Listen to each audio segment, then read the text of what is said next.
We just got this. Yeah. So I don't know think if it's that got to be that counts. one. Yeah. It's got to be that one. I don't use it that much, but I might. Yeah. I think we talked about this a lot in our review. We did a video last Saturday, and I'm just not the target demo for this headset. No. I don't have the money for it, number one. But number two, it's just like too much headset for me. I can see, and obviously when you go through the comments on that video, there's a lot of people who are just like really passionate about this brand. There's a lot of people who really hate this brand, by the way. My eyes have been opened since I started doing videos on these different types of headsets, because I kind of came into YouTube and TikTok just like, oh yeah, I repair VR headsets, and mostly it's Quests. So we'll just talk about Quests.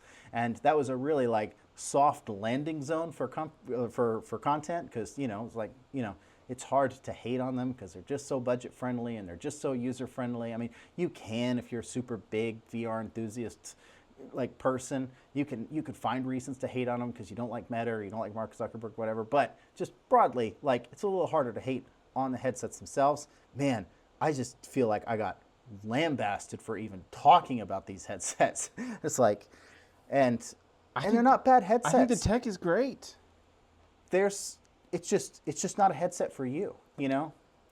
I keep using like the car analogies. It's like, it's if like you can't.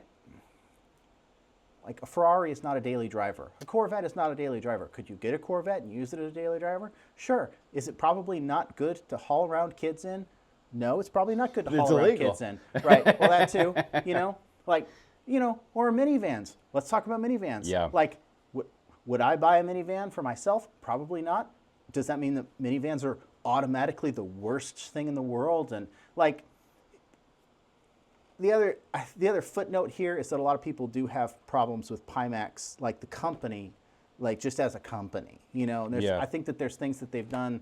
They've let like some of their customers down in ways, and I'm not really super knowledgeable about it because I really just started getting familiar with Pimax over like the last couple of years. So a lot of these people who were really super early adopters back in like 2018, 2019, like when they were doing like the 5K, 10K series. Oh yeah. Like those people, I think, really got the short end of the stick on the Pimax thing. And so there's not a whole lot of built-in brand trust like there is with some of these other companies that haven't let down their customers or their early adopters down in the past.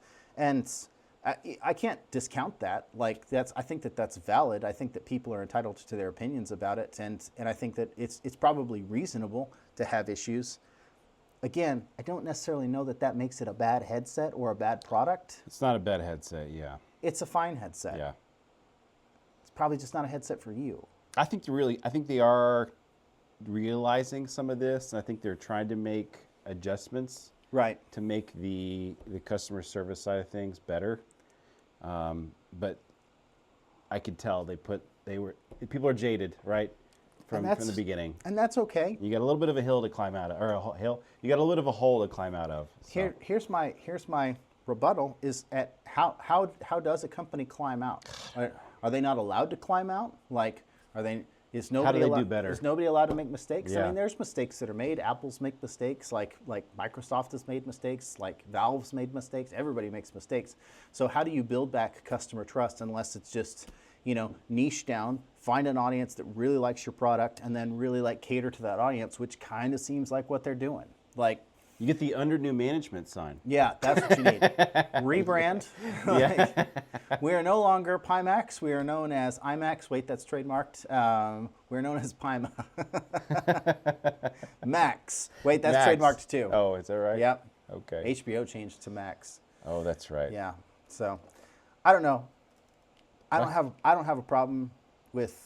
And it's a cool headset. It's a cool headset. Yeah. Right. I really love the fact that you can change out the optical engines in it. Yeah. That's such a cool concept. It's modular. Let's talk about this just a second. So yeah, they do get a cool. little bit of they get ragged on quite a bit, but on some account, but they have such a cool concept of a headset. So we just took out the lenses on this thing. You just take out the whole shells. lens and the display.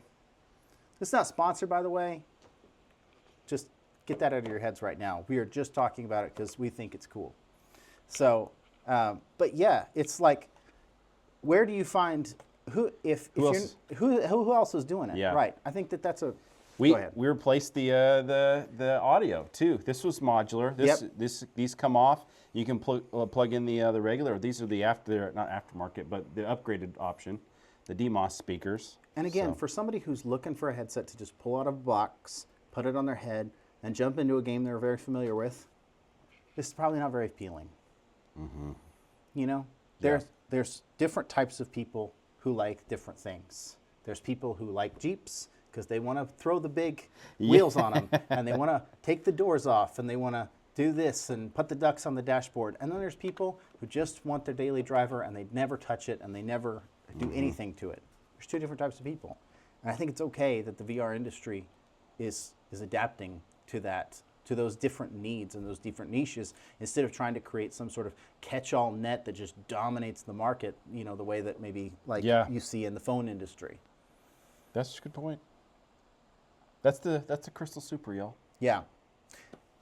It's a fine headset. It's very expensive, but it'll do what you want it to do if you're getting it to do those things, which are probably flight simulators. Which does very well. Yeah. Whoop. Okay. Okay, next. Next.